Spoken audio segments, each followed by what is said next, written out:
Sweet आणि short अशी ही आजची आपली पहिलीच रेसिपी आहे. करायला एकदम युनिक आणि पटपट होणारी, घरच्याच साहित्यात बनणारी. पाहुणे आलेले असू देत किंवा एखाद्या दिवशी स्वयंपाक करायचा खूप कंटाळा आलेला असू दे, ही रेसिपी तुम्हाला नक्कीच उपयोगी ठरणार. तर आज आपण बनवतोय मस्त मसाला पुलाव आणि फ्रूट कस्टर्ड. तर सुरुवातीला आपण पुलाव बनवण्यासाठी तांदूळ भिजत घालूया. तर तांदूळ घ्यायचा कोणता, तर कोणताही लांब दाण्याचा तांदूळ इथे चालतो. शक्यतो तांदूळ जुना असावा, चिकट न होणारा तांदूळ असावा, कारण आपल्याला हा राईस मोकळा सुटसुटीत करायचा असतो. तर इथं मी दावतचा बासमती राईस, जो पुलाव किंवा बिर्याणीला सुद्धा वापरता येतो, तो 1.5 कप घेतलेला आहे. आता याला 1-2-3 वेळा स्वच्छ पाण्याने धुवून घ्यायचं आहे. धुताने एकदम चोळून धुवायचा नाही, फक्त हाताने एकदम हलवून हा तांदूळ धुवून घ्यायचा आहे. जोपर्यंत हा ट्रान्सपरंट तांदूळ दिसत नाही पाण्यामध्ये, तोपर्यंत याचं स्टार्च निघेपर्यंत हा तांदूळ धुवून घ्यायचा. 3-4 वेळाला हा मी तांदूळ धुवून घेतला आणि पुरेशा पाण्यामध्ये हा राईस सुरुवातीला एक अर्ध्या तासासाठी भिजत ठेवू. तांदूळ कमीत कमी 15 ते 20 मिनटं तर नक्कीच भिजला पाहिजे. तांदूळ तिकडे भिजतोय तोपर्यंत आपण इथे फ्रूट कस्टर्ड करतोय. घरातलंच उकळलेलं दूध असलं तरीही चालेल. अंदाजे इथं मी अर्धा लिटर दूध घेतलेलं आहे, किंवा तुम्ही फ्रेश दूध पण घेऊ शकता, परंतु ते सुरुवातीला उकळून घ्यावं लागेल. आता याच्यामध्ये चवीनुसार आपण साखर घालतोय. 4 चमचे मी ते साखर घातली आणि केशरच्या काड्या 3-4 घालून घेऊयात. ऑप्शनल आहे, असतील तर घाला, नाही घातल्या तरी चालेल. यामुळे दुधाला एक नॅचरलचा कलर येतो. दूध उकळतंय तोपर्यंत आपण इथे कस्टर्ड तयार करून घेऊ. तर व्हॅनिला फ्लेवरचे इथे मी कस्टर्ड पावडर घेतलेली आहे 2 चमचे. वाटीमध्ये बाजूला काढून घ्यायची आणि जे दूध उकळत ठेवलेलं आहे त्यातलंच दूध याच्यामध्ये घालून आपल्याला हे चांगली पेस्ट करून घ्यायची आहे. शक्यतो फ्रूट कस्टर्डला व्हॅनिला फ्लेवरचं जर कस्टर्ड पावडर असेल तरच वापरा, त्यामुळे छान असं फ्रूट कस्टर्डची टेस्ट येते.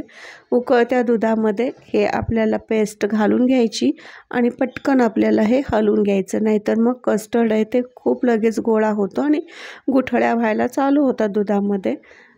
पेस्ट घातल्यानंतर आपल्याला हे 1 मिनटं फक्त उकळवून घ्यायचं आहे आणि त्यानंतर गॅस बंद करून घ्यायचा. आता हे थंड होण्यासाठी तुम्ही नॉर्मल टेम्परेचरला ठेवा जर वेळ असेल, नसेल तर तुम्ही फ्रीजमध्ये सुद्धा हे गार करायला ठेवून द्या. तसं मी इथे फ्रीजमध्ये ठेवून दिलं गार करायला.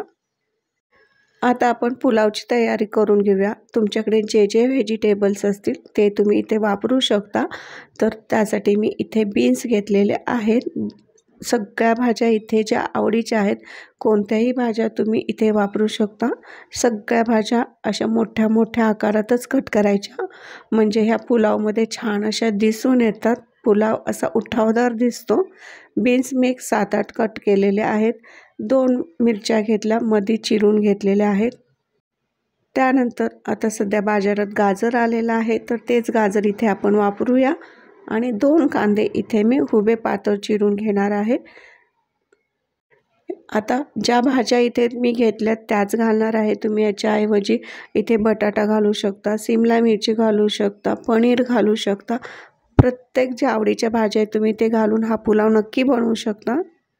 तर असा पुलाव करण्यासाठी जाड बुडाचं शक्यतो भांडं वापरावं. इथे मी 4 चमचे तेल तापवून घेतलं. त्यामध्ये जो कांदा चिरलेला होता त्यातला अर्धाच कांदा मी इथे चांगला तळून घेतला. जसा की आपण बिर्याणीला कांदा तळतो बरीचदा, तसा इथे तळून घ्यायचा आणि तो बाजूला काढून ठेवायचा. जास्त तळायचा नाही, लालसर झाला की लगेच काढून घ्यायचा, नाही तर तो थोड्या वेळाने करपट लागतो. नंतर ह्याच्यामध्येच तुम्ही 1 चमचाभर तूप पण ॲड करू शकता उरलेल्या तेलामध्ये. पुलाव बनवण्यासाठी आपण खडे मसाले वापरतोय. तर ते 1 चक्री फूल, 5-6 मिरी, 3-4 लवंगा, दालचिनीचे 2-3 तुकडे, 1-2 तमालपत्र, 1 चक्री फूल आणि वेलदोडे 3-4 चांगले ठेचून आपण ह्या फोडणीमध्ये घालतोय. फोडणीत घालताना तेल खूप तापलेलं असू नये, नाहीतर मसाले लगेच करपतात. ह्याच्यामध्येच तुम्ही 1 चमचा तूपसुद्धा वापरू शकता. आणि जो अर्धा कांदा राहिला होता तो या फोडणीमध्ये घालून घेतला. लालसर परतून घ्यायचा. त्याच्यानंतर 2 हिरव्या मिरच्या, आलं लसूणची 1 चमचाभर पेस्ट घालून हे अर्धा मिनटासाठी फक्त तेलामध्ये परतून घ्यायचं. त्यानंतर आपण ह्याच्यामध्ये सगळे व्हेजिटेबल्स घालून घेऊ. मी ते फ्लावरचे 1 वाटीभर तुकडे घेतलेत, 1 गाजर, बीन्स घेतलेले आहेत, मटार घेतलेले आहेत. इथे तुम्ही मशरूमसुद्धा वापरू शकता. तर अशा पद्धतीने हे 1 मिनिटासाठी परत त्याच्यामध्ये परतून घ्यायचं.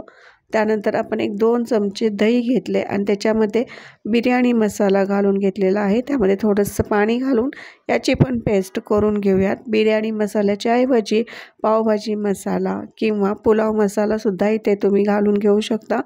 तो आपण या फोडणीमध्ये भाज्यांबरोबर मिक्स करून घेऊ. त्यामुळे भाज्यांना पण छान अशी टेस्ट लागते, भाज्या अळणी लागणार नाहीत. अर्ध्या मिनिटासाठी ते भाज्यांबरोबर परतून घ्यायचं. त्यानंतर आपण हळद पाव चमचा, 1 चमचाभर धना पावडर आणि अर्धा चमचा इथं मी मिरची पावडर घालून घेतली. चवीनुसार मीठ घालून घेऊ. परत हे एकदा व्यवस्थित सर्व जिन्नस मिक्स करून घ्यायचं.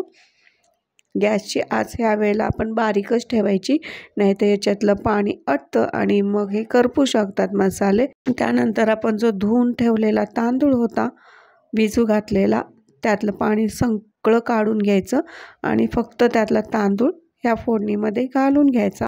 तांदूळ शक्यतो तुटू नये म्हणून हलक्या हातानेच त्याला हाताळावा. तर याच्यामध्ये मी सगळा तांदूळ इथे काढून घेतला. गॅसची आच बारीक आहे. त्यानंतर आपण जो तळून ठेवलेला बरिस्ता होता, कांदा होता, तो यावर टाकून घेऊ.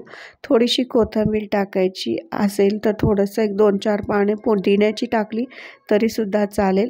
आणि आपण जितका तांदूळ घेतला होता त्याच्या दुप्पट इथे पाणी घालणार आहोत. तर सुरुवातीला आपण 1.5 कप इतका तांदूळ भिजत घातला होता, तर त्यानुसार आपण त्याच्या दुप्पट म्हणजे 3 कप इतकं पाणी यामध्ये घालून घेतोय. जर पुलाव हा ओपन शिजवणार असाल तर आपण हे प्रमाण व्यवस्थित घ्यायचं पाण्याचं. आणि जर हा पुलाव तुम्ही कुकरमध्ये करणार असाल तर तांदूळ आधीच भिजलेला असतो, त्यामुळे आपण 2.5 कप इतकंच पाणी घालून घेऊन हा कुकरला पण राईस करून घेऊ शकतो. मीडियम गॅसवरती 1च शिट्टीमध्ये. पाणी घातल्यानंतर गॅसची आच मोठी ठेवली. पाण्याला जशी उकळी आली तेव्हा परत एकदा हे हलवून घ्यायचं, मिक्स करून घ्यायचं आणि त्यानंतर गॅस बारीक करून ठेवायचा आणि आपण त्याच्यावर एक ताट झाकून ठेवायचं. 10 ते 12 मिनिटानंतरच हे ताट उघडून बघायचं. राईस एकदम 80 ते 90% परफेक्ट शिजलेला तुम्हाला दिसेल. त्यानंतर परत आपण गॅस बंद करून घेणार आहोत आणि परत ताट झाकून 10 मिनिटासाठी असंच ठेवून द्यायचं. म्हणजे आतून जी गरमी असते त्यामध्ये हा तांदूळ छान उमलून येतो. इकडे आपलं फ्रूट कस्टर्डसाठी जे कस्टर्ड केलं होतं ते सुद्धा छान थंड झाले आणि बघू शकता किती दाटसर झाले. टेस्ट करून बघाल तर ती आईस्क्रीमचीच टेस्ट येते. त्यामध्ये आपल्या आवडीनुसार इथे आपण फळं छोटे छोटे तुकडे करून घालायचे, म्हणजे ते खायला चांगले लागतात. इथं मी 1 सफरचंद बारीक कट केले, 1 केळ बारीक कट करून घेतलं आहे आणि थोडेसे इथे मी डाळिंबाचे दाणे घालून घेते. बदाम असतील, काजू असतील, कोणतेही ड्रायफ्रूट्स तुम्ही इथे घालून घेऊ शकता. फक्त आंबट फळं शक्यतो इथे वापरू नका. मस्त असं फ्रूट कस्टर्ड तयार आहे आणि इकडे बघू शकता मस्त असा मसाला पुलाव पण छान तयार झालेला आहे. एकदम मोकळा दिसेल तुम्हाला. एखाद्या चमच्याच्या साहाय्याने हा मोकळा करून घ्या सुरुवातीला आणि मगच सर्व करा खाण्यासाठी.